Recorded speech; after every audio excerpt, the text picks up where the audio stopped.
All right, and welcome to Everyone's a Critic. I'm your host, Johnny Gill, with my co-host, Sean Ellis. Sean, say what's up to the people. What's up, everybody? All right, we finished up week 8. We got one more week to go, game 8. That's been the trend for the last couple seasons, that game 8, that extra week, because of, all the teams and, great experience out here in Cyprus. So we're going to recap the games tonight. We have 4 games. Lightwork was able to get the win over the free agents, 91-63, in a crazy flurry at the end. Straight Ballin took down Hoop Dreams 107-101. The Wolves took down Lone Friends 104-90, and Hip Hop Roll took down one of the hotter teams in the league, Chosen Bullets, 92-78. 4-4. So yeah, I went 3-0. Sean went 4-0. I think this might be the first time in history that we both went undefeated in the night. A good thing I didn't jump in the bandwagon with my team. So, hey, I'm proud to say we made history. Okay, so 3 in the key are games that we want to highlight. I gotta go with I gotta be unbiased tonight. I gotta go with Straight Ballin. Straight Ballin again, over 100 points for the second game in a row. They're averaging about 126, I think, if my math is correct. In the last 2 games, we'll have the graphic underneath. Yeah, I mean they haven't been doing a great job defensively. That's actually the second game in a row that they've surrendered 101 points exactly. But offensively, they've done enough to get the job done. But I'm gonna give them some credit. I thought AD played well. I thought Jarvis played well when he was in. But we got to talk about an issue that I have, because we're talking about the key moments that we've noticed. Right. I have to talk about, and me and Mike talked about this in the interview.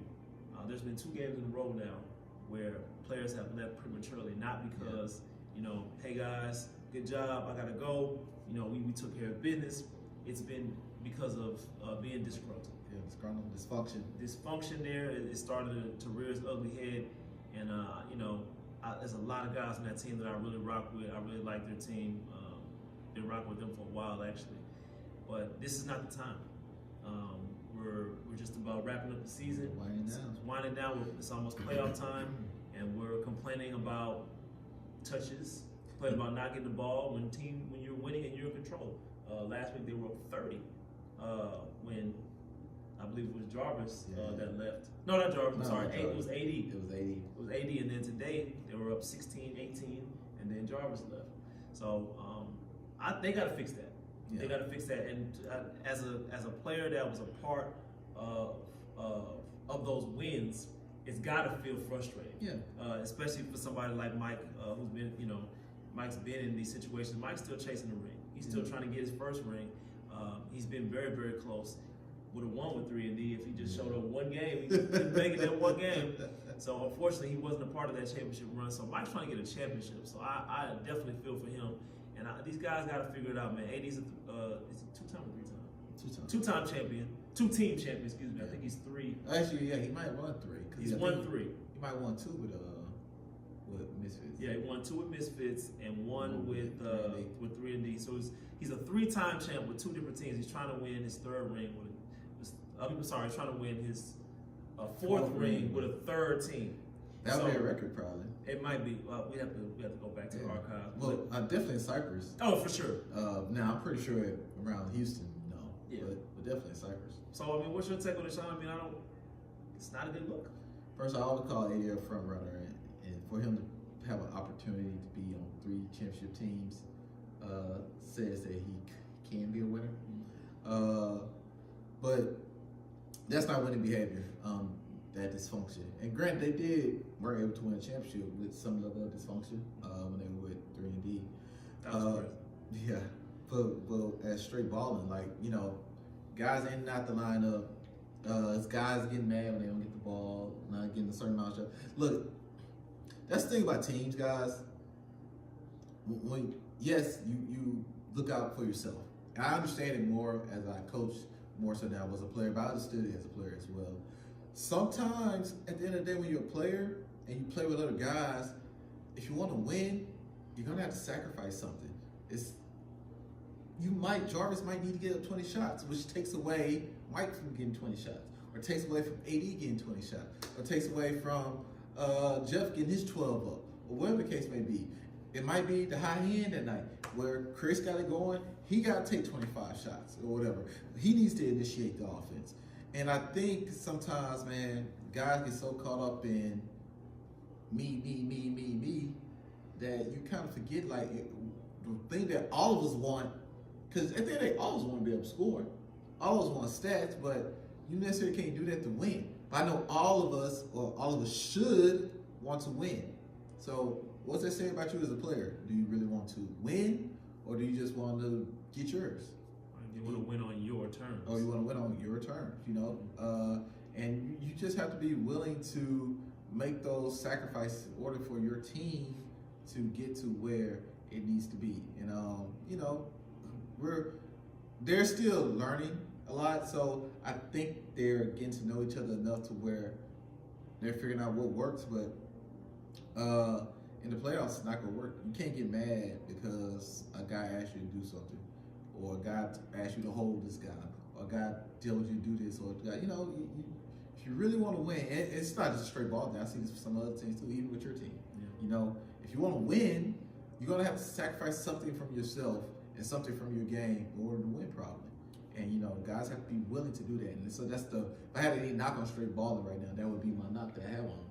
I don't really have enough sacrificial lambs on the team willing to do what it takes to win, you know. But my thing is I'm like, y'all only had 6 players. You know what I'm saying? I can see if y'all had 10, 11 guys. You got 6 players. Yeah, I had 6 players today. Like, come on. No Josh was there today, so. Yeah. I mean, you're going to get touches, you're going to get shots, so I just don't understand. Like I said, it's bad timing on their part, but it is what it is. Now, Sean, who was your 3 in the key? Looking at, and this is, can I say it's a surprise? Yeah. I mean, you know, I honestly think that I might change it. I'm not. Go ahead, go with it. Yeah. It's hip hop, man.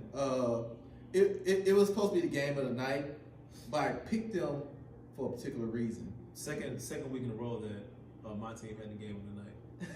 No.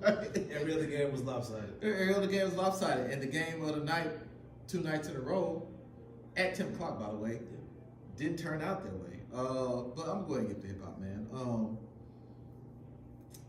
Reason why I was going to give the hip hop was because it's kind of messed up the way it happened, and I kind of saw it coming. You saw a couple last week. And I saw it coming last week as well, so that's kind of why I didn't want to give the hip hop. But I'm going to give the hip hop because, and this is the reason why I'm going to give hip hop. They were kicking the tip. It was like 35-11. 35-11. You know, and they're just destroying Chosen Bullets.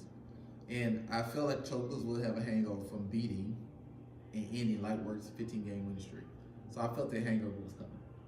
So they're destroying them. Chosen Bullets makes an adjustment, go to some zone, and it looks like it's, I ain't gonna say it's working, but they're not going down scoring a lot anymore. You know, they're actually having to work in these possessions. Cut the lead to 6. You know, they cut the lead to 6. And I remember looking at you and Verge and being like, well, Hip Hop Bro's gonna fall apart, about to blow a 20-something point lead, and it's gonna be the end of the season. Yeah, you know, it definitely would have been. You know, and they fought through that adversity and found a way to win that. Not only found a way to win the game, kind of win the game going away at the end. Yeah, they won a nice run in the game. They made a nice run at the end of the game to put the game away. And I felt like I knew the Chosen Bulls had a run in them. I didn't know they had a run in them like that, but they made a hell of a run. JP just started playing out of his mind for a quick second. Larry hit some big shots. Sweat hit 2 threes. Yep. When I saw Sweat hit 2 threes, I was like, yeah. Corner threes. Yeah, I was like, you know what? They may get them. But to Hip Hop Roll's credit, Chase made some big shots, especially against that zone. Charleston made some, CJ made some huge shots as well. And, you know, they just found a way to finish the game at the end. And even though they didn't like some of the calls they got, they didn't implode. And I felt like that was an opportunity for them to implode. Seemed like that's where we're going. Yeah, and they didn't. They had some moments, but they didn't completely implode. So that's why I'm gonna give it to them, because we're still trying to figure out which hip hop and roll team this is. And the way they played the last 3 weeks, they could beat anybody. They're as good as any team. would say they definitely are trending in the right direction. Okay, so for our In Their Bag segment, we got two guys tonight. For the third time this season, I got to go with my boy Chef. Chef went absolutely nuts. Pause. In the last 3 minutes of the game, 6 3-pointers to end the game. 6 3-pointers. And I wish I could put all the highlights together, but probably won't be able to. You guys will be seeing it now. I just remember going something like this. He hit a 3, got a steal, got a layup, went for another steal, and then he fell down, hurt himself, got up. I asked him, I said, Shep, you all right? He was like, he didn't say nothing. He was like, I'm locked in. Got the ball back, 3. No, I think someone got a steal, got it back to him, 3. They went down, nothing, came back, 3, missed, offensive rebound, 3, miss, offensive rebound, 3, then miss. He was tired of that third miss. Yeah. Offensive rebound. No, I think they came down, another turnover. It was crazy in the game. Then corner 3 all net. It was just nasty. Yeah. Chef went crazy. So Chef, I think to start the game, he might have hit his first 3 threes. So Chef probably had about 9 threes. He might have had about 30 tonight. So shout out to Chef for definitely being in his bag tonight. I have to give a shout out to one of my favorite guys, AD. He looked like a defensive stalwart tonight. Played with much more energy. He rebounded the ball. Scoring. Was scoring. Diane was. He even called timeout today, rubbing on his waves. After he felt like he got fouled, he started rubbing on his waves. Yeah. Hey man, timeout. Like he had to stop the whole game. Like, hold on, man, timeout. So, like, I mean, that was impressive in itself. I give him some, but you know, I give him a hard time. Call him a front runner. I call him these, but at the end of the day, there's something about him and something about his energy that does lead to some winning. So that's an oxymoron right there. AD and energy. Yeah. and so he'll give you much of that. As crazy as he probably would drive me as a teammate and definitely as a coach, he at the end of the day, when he plays like that and makes that kind of impact, they win. I wish I could find a stat of when he passed over X amount of points and X amount of rebounds, what his winning percentage is. I'm pretty sure it's probably like in the 80 percentile. I'm sure. Like, you know, so 80's probably got over 2,000 for sure. Yeah, for his career. Because remember early in his seasons with here in Cyprus, he was going crazy. Yeah. And he had actually played a couple seasons in Sugar Land too. I think he played like 1 or 2 seasons over there. So he's definitely over 2,000. And so like I just when he plays at a certain level, it inspires winning. So that's why it's like frustrating sometimes when he doesn't do that all the time. But he was in his bag tonight. Some very impressive blocks, some nice finishes, attempted dunks. Actually did throw one down. Yeah, he threw one down. Yeah, and another couple of attempts. Actually looked a little more livelier. We know he has a skill set. You know, in the past I've called him one of the hardest matchups in the league. Like I say, he just doesn't play out there all the time. He definitely is in his bag tonight. So shout out to AD, definitely doing his thing. And Chef, he's having a hell of a season for sure. Yeah, Chef might be MVP right now. I'm not gonna lie to you. All right, now time for our sorry not sorry. You know, we're reaching rare territory here. Free agents.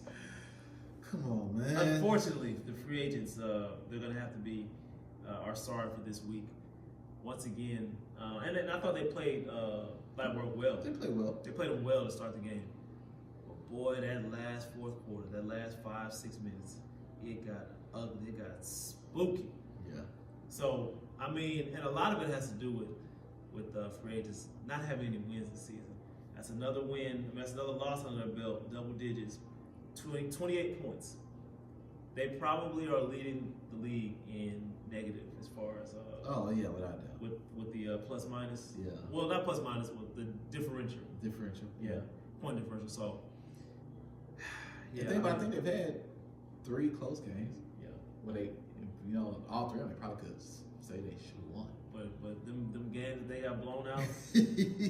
What thing balloon? That looks bad. And you gotta think about it. If you've never won, that's never gonna be a positive. No. Everything's negative. Everything's negative. If you're 0 for 7, it's negative. It can be -7. Yeah. If you lose every game by 1 point, it's -7. So they've gotten blown out quite a few games. So I know they're like minus 100 something. It's bad, bro. So once again, I gotta apologize. Sorry, guys, but you're going on my sorry list this week. Oh man, and my not sorry, this guy here, man.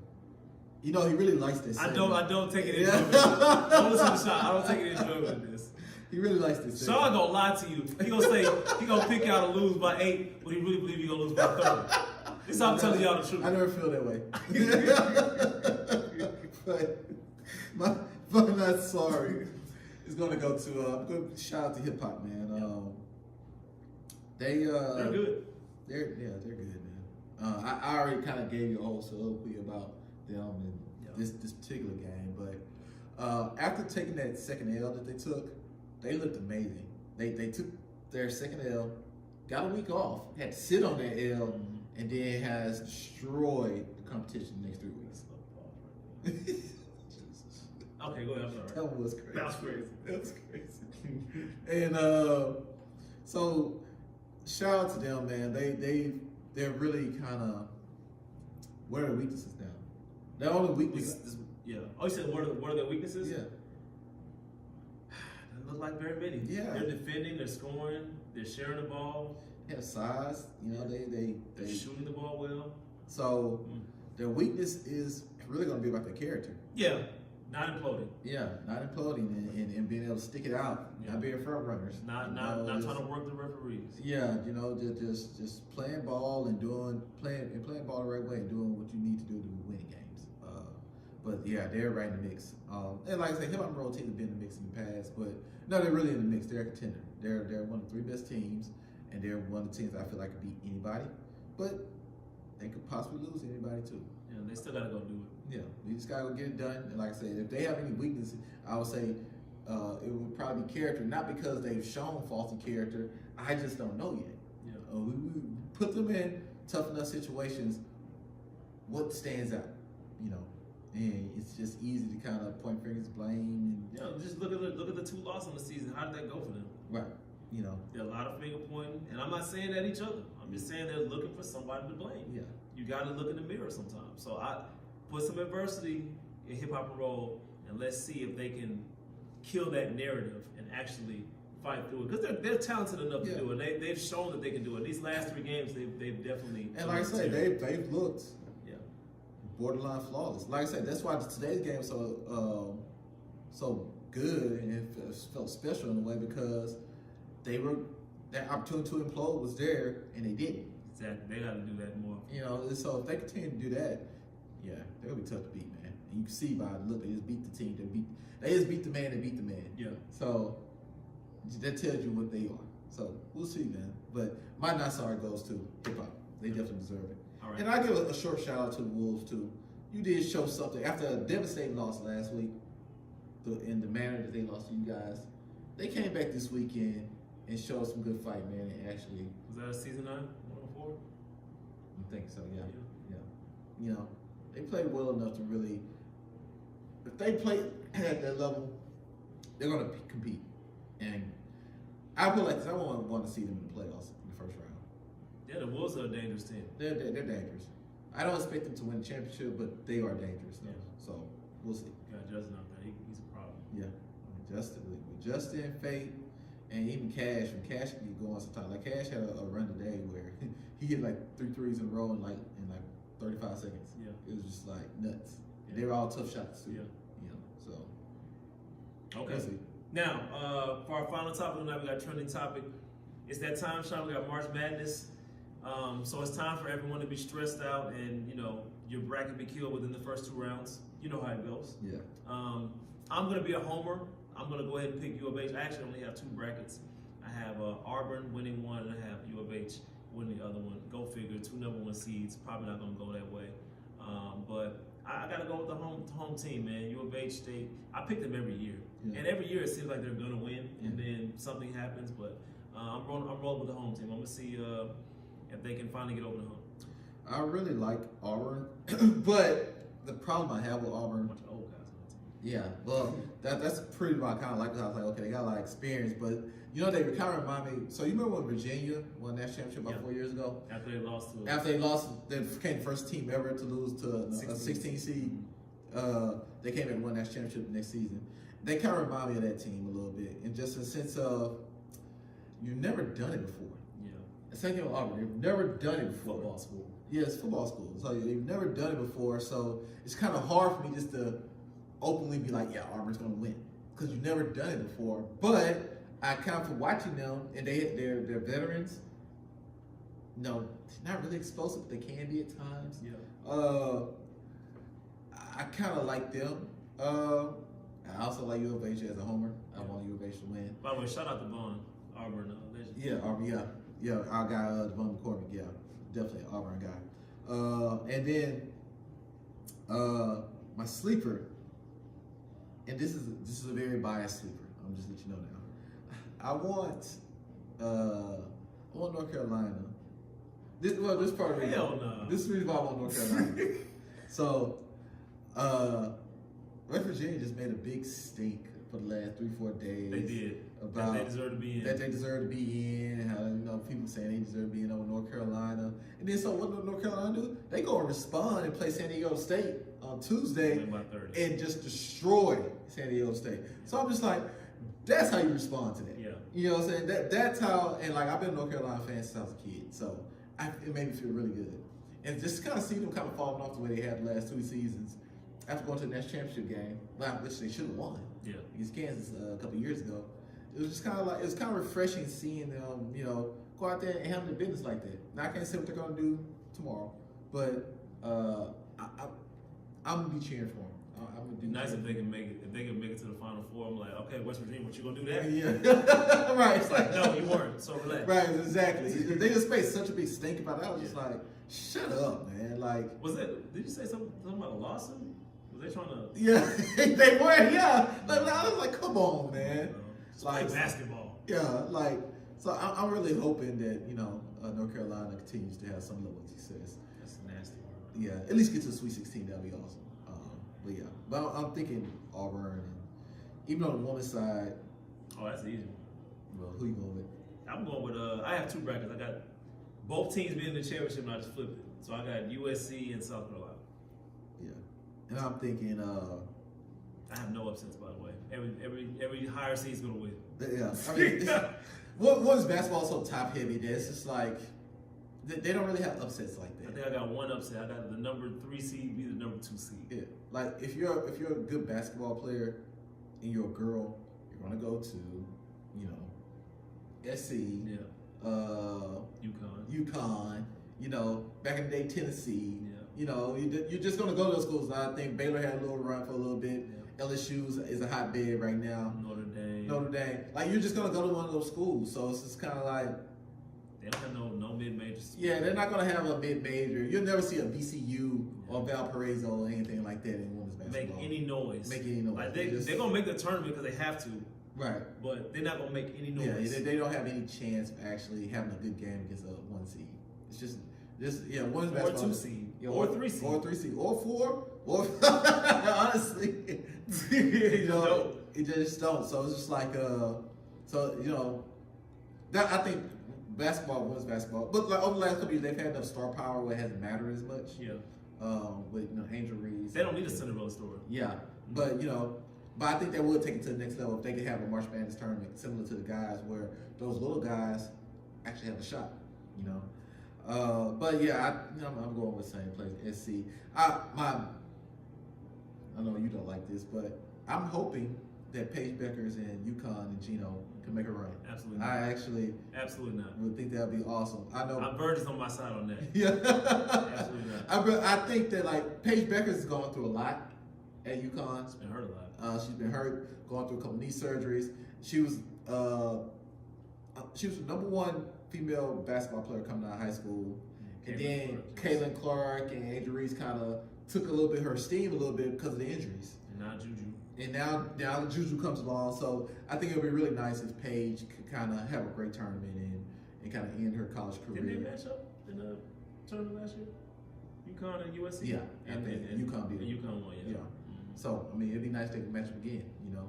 But I like to see Paige Beckers have a Cinderella run and get Gino his 12th national championship. Was it? I don't know. I don't pay attention to him. Yeah, he has way more than anybody else. So, but again, like I said, women's basketball is so top heavy. He's literally had teams where he had the number 1 pick, the number 2 pick. Yeah, he had like 4. He had like 7 Hall of Famers. I think he had a team where I think he had 6 girls from the top 10 of the high school rankings the year before on one team. It was just like ridiculous. Yeah. And then it's adding on to the already All-Americans he had. Come on, So so him getting his 10 plus trophies. Like I said, that's just how top heavy women's basketball is. He's a great coach, right? Absolutely. Look, hey, UConn wasn't anything before he got there. Am I lying? They got all 11 of those. This must be a hell of a salesman. Because I don't get it. I mean, absolutely. I mean, but once he got that Rebecca Lobo team, and they've kind of taken off since then. They've been a top team since then. So, yeah, good for you, Gino. I'm not rooting for you. All right, episode 2. Are we 259 or 260? 259. Episode 259 in the books. We're gonna wrap up our game 8 next week. Can't wait to see how the guys shape out and go, fight with the final playoff push and see where these seedings fall. Live from Cyprus, I'm Johnny Gill. Shuan. We're out of here.